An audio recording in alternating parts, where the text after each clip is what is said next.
주식시장에 영향을 미치는 변수 가운데 다 걷어내고 하나만 얘기하라. 그러면 당연히 물가가 될 건데요. 앞서도 미국 물가 얘기했지만 미국과 또 중국은 물가가 또 떨어져서 고민입니다. 물가와 관련된 인플레 정점론 점검하겠습니다. 미중산업경제연구소 조용찬 소장님 오셨습니다. 어서 오십시오. 예, 안녕하십니까. 일단 미국 물가부터 생산자 물가, 소비자 물가가 좀 돌아서 나오는 건데요. 향후 전망 어떻게 보십니까? 네, 물가는 아무래도 그 고지전 형태로다가 한두 달 정도 더 지속되지 않을까 보여지는데요.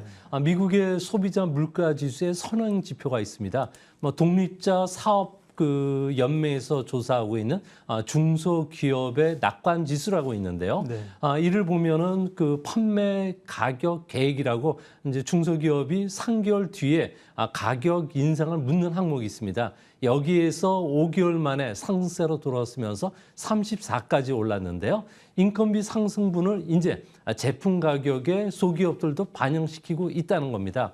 또 한 가지는 3개월 뒤에 인건비 인상 계획을 물었는데 이것도 32로 작년 이후에 최고치를 기록을 했다고 합니다. 아무래도 연말 상전에 들어가면서 임금 상승 압력이 커지고 있다는 거고요. 이 때문에 앞으로 구인 건수라든지 평균 시급이 당분간 좀 올라갈 가능성이 크다는 점에서 미국은 앞으로 서비스발 인플레이션 압력이 한두 달 정도는 더 지속되지 않을까 보여집니다. 이는 고용이라든지 물가 지표에 따라서 주식시장에도 변동성이 큰 그런 흐름이 나타날 수 있다는 것을 시사합니다. 물가가 이제 정점은 찍어가지만 급격하게 하락할 가능성보다는 위쪽 고공행진하면서 좀 움직일 가능성이 있다고 하셨는데요. 그러면 이 서비스 쪽에서 잘 안 잡히고 있는 건데 이번에 그러면 8% 예상하는 게 7.7%로 미국의 소비자 물가가 이렇게 낮아진 이유는 그럼 어디 있는 거예요? 네, 지금 현재 미국을 보면은 중고차 가격은 꺾였고요. 네. 뉴욕시를 중심으로 해서 오피스텔 공실률이 다시 올라가고 있습니다. 네. 이는 거꾸로 이야기해서 아무래도 가격 하락 압력, 그러니까 임대료나 집세 하락 압력이 커지고 있다는 건데요. 이제 앞으로는 미국 같은 경우에는 기업 대출 감소로 인해서 인플레이션 압력이 앞으로는 좀 떨어질 가능성이 있지 않나 보여집니다. 이렇게 보는 근거는 미국의 그 대기업을 대상으로 하는 상업 대출해 주는 은행원들을 대상으로 한 그 태도 지수를 보면 알 수가 있는데요. 미국의 연준의 그 금리 인상으로 장단기 금리가 역전이 되면서 은행 대출 의욕도 많이 꺾였다고 합니다. 대기업을 대상으로 한 그 은행 대출 태도 같은 경우에는 24.2로 나왔는데요. 이는 코로나 팬데믹을 제외했을 경우에 리먼 쇼크 이후에 가장 높은 수치라고 합니다. 기업도 이제 투자를 자제하는 그런 분위기고요. 이를 잘 보여주는 게 하이힐드 채권의 수익률도 꺾이기 시작했다는 겁니다. 아무래도 중소기업을 중심으로 해서는 대규모 인력 감소와 같은 구조조정을 시사하는 대목이기 때문에 앞으로 인건비 상승 감소로 인한 인플레이션 압력도 좀 길게 보면 내년 말까지는 계속 진행될 가능성이 크고요. 여기에다가 올해 물가가 너무 높았던 역기저 현상으로 인해서 내년도에 들어서면 물가 상승 속도가 확실히 꺾였다는 걸 보여주지 않을까 생각이 됩니다. 미국뿐만 아니라 유럽의 물가 상승률 살벌하고요. 우리도 물가가 많이 오르고 있는데 근데 중국은 물가가 안정을 넘어서 소비자 물가 상승률은 대단히 낮고 PPI 생산자 물가 지수는 오히려 떨어졌어요. 마이너스가 나왔습니다. 이거 왜 그런 것이고 이걸 좋게 받아들여야 되는 겁니까? 아니면 불안한 요인으로 생각해야 되는 겁니까? 아무래도 세계 경제에 차지하는 중국 비중이 상당히 높은 상황이기 때문에 아무래도 우리 시장에는 좀 부정적인 영향을 끼치지 않을까 보여지는데요. 중국의 10월 소비자 생산자 물가 지수 같은 경우는 마이너스 1.3으로 나왔습니다. 2년 만에 최대 하락폭인데요. 아무래도 제로 코로나로 인해서 생산 활동이 위축이 되고요. 또 부동산 불황이 2년째 접어들면서 원재료라든지 중간재, 자본재가 모두 하락을 하고 있다고 합니다. 이 때문에 그 생산자 물가 지수는 소비자 물가 지수에 영향을 끼치기 때문에 앞으로는 그 중국 같은 경우는 디플레이션 압력이 커지는데 현재 디플레이션 압력이 뚜렷한 부분은 부동산 시장이 된다고 합니다. 이 때문에 부동산과 관련된 부분들, 기업들의 생산 위축 현상이 미국의 소비자 물가 지수에 영향을 끼칠 수밖에 없고요. 중국 같은 경우에는 명목 GDP가 세계에서 차지하는 비중이 무려 18.3% 정도가 된다고 합니다. 이 때문에 미국의 근원 소비자 물가 지수와 중국의 생산자 물가 지수가 코로나 이후에는 서로 같은 동행성을 보여왔다는 점에서 연말 상전을 기준으로 해서 미국의 물가는 조금 고지전 형태를 보이겠지만 내년도부터는 뚜렷하게 하향 곡선을 거릴 가능성이 크지 않나 이렇게 보여집니다. 그러게요. 다른 나라들은 뭐 워낙 고공행진인데 중국도 예를 들면 뭐 레벨 자체가 조금씩 낮아지면 긍정적으로 해석할 텐데 뭐 PPI가 마이너스로 가니까요. 시장에서 오히려 불안한 걸로 해석을 합니다. 결국은 말씀하신 거 보면 중국은 제로 코로나가 이제 풀려야 경제 활력이 있는 건데요. 겉으로는 아니라고 하면서 또 조금씩 완화를 해주는 것도 같습니다. 상황 어떻습니까? 네, 현재 중국 같은 경우에는 하루에 16,000명 이상의 코로나 확진자들이 지금 늘어나고 있는데요. 네. 이 때문에 중국 주요 도시 36개 그리고 전체 인구로 따져서는 3억 800만 명 정도가 경제 활동이 거의 멈춘 상태라고 합니다. 이로 인해서 10월 달 수출입이 모두 감소를 했고요.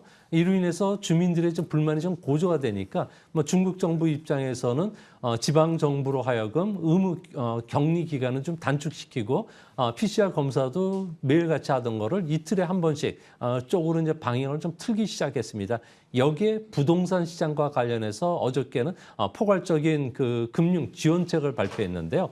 아무래도 아파트 개발 자금과 관련해서는 대출 기간을 1년으로 연장시켜줬고요. 또 모기지 금리 인하뿐만 아니라 회사채 발행을 50조 정도까지 확대시켜주면서 개발 업체들에게 상당히 도움을 주고 있다고 합니다. 이로 인해서 현재 금과 구리의 상대 가격이 최근 들어와서 조금 반등하는 모습을 보여주고 있는데요. 이는 제조업 PMI에도 긍정적으로 영향을 끼친다는 점에서 앞으로 중국이 본격적인 제로 코로나 정책을 위드 코로나로 갔을 경우에는 세계의 물가뿐만 아니라 생산 활동에도 정상화 과정에 큰 도움이 되지 않을까 보여집니다. 사회주의 국가인데요. 뭐 광저우에서 뭐 코로나 봉쇄 지역에 막 시위대들이 막 뛰어나오는 거 보면 대단히 민심은 굉장히 어려운 것 같고요. 그렇다고 이 공산당이 확 풀진 않겠죠, 그죠? 예, 이 명분을 봐가면서 할 거고요. 다시 좀 물가 얘기 중국 했고요. 다시 미국 이야기로 좀 돌아오면요. 중간 선거가 이제 뭐 얼추 상원 한 자리가 남긴 했습니다만 판도는 이제 나온 거지 않습니까? 근데 이제 공화당이 주도권을 제대로 못 쥐면서 정책은 좀 혼란스럽고 경기에는 좀 부정적일 수 있다는 얘기가 나옵니다. 해석 좀 해주세요. 네, 미국의 KPMG라고 하는 컨설팅 회사 같은 경우에는 미국 대기업을 대상으로 한 CEO들 조사를 보니까 91%가 향후 1년 이내 경기 후퇴 국면에 들어갈 것이라고 전망을 했습니다. 이뿐만 아니라 JP 모건의 CEO인 제이미 다이먼이라든지 골드만삭스의 CEO인 데이비드 솔로몬 같은 경우에도 경기 후퇴를 주장하면서 주가는 한 단계 더 하락할 수 있다고 지금 보고 있는데요. 이들 모두 심한 경기 후퇴가 일어날 확률은 30%, 그리고 이것보다 더 심한 경기 후퇴 확률은 30% 정도 일어나지 않을까 보고 있다고 합니다. 하지만 대부분의 미국의 경제학자뿐만 아니라 연준 같은 경우에도 2023년도에는 경기 후퇴가 찾아올 수는 있겠지만 심하지는 않을 것으로 보고 있는데요. 아무래도 1960년 이후에 미국의 11번의 금리 인상하는 가운데 소프트 랜딩이 한 번 있었지만 나머지는 대부분 외부적인 충격에 의한 경기 침체였지 단순히 금리만 올려가지고 충격이 일어나지 않았다는 겁니다. 이 때문에 앞으로 올 경기 후퇴 국면은 과거 10개월 정도보다는 분명히 짧을 것이고요. 그것보다는 좀 스무스한 형태로 진행될 가능성이 크다는 점에서 그렇게 우려하지는 않으셔도 될 것으로 보여집니다. 예. 다음 마지막 질문이 될 것 같은데요. 어쨌든 뭐 어떤 형태로든 간에 미국의 중간 선거 이후에는 주가가 오르는 경험이 많았다. 그게 뭐 이번에도 유효할까요?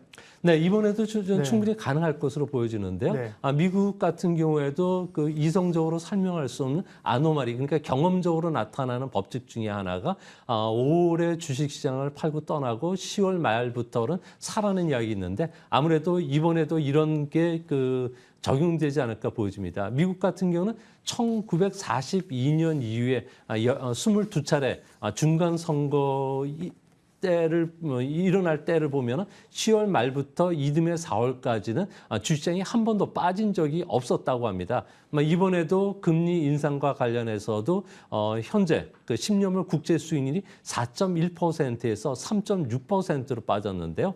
이는 지난 금리 인상 국면에서도 금리 하락과 동시에 주가가 또 상승을 했고요. 또 미국의 그 대기업들, 특히 나스닥에 있는 대기업들을 중심으로 해서 실적이 3분기를 바닥으로 해서 내년도에는 두 자릿수로 회복이 될 수 있다는 점에서 긍정적으로 보셔도 되지 않을까 생각이 됩니다. 네, 집중 분석, 물가 정점론 관련돼서 미국과 중국의 상황들 알아봤습니다. 미중산업경제연구소 조용찬 소장님 함께했습니다. 고맙습니다.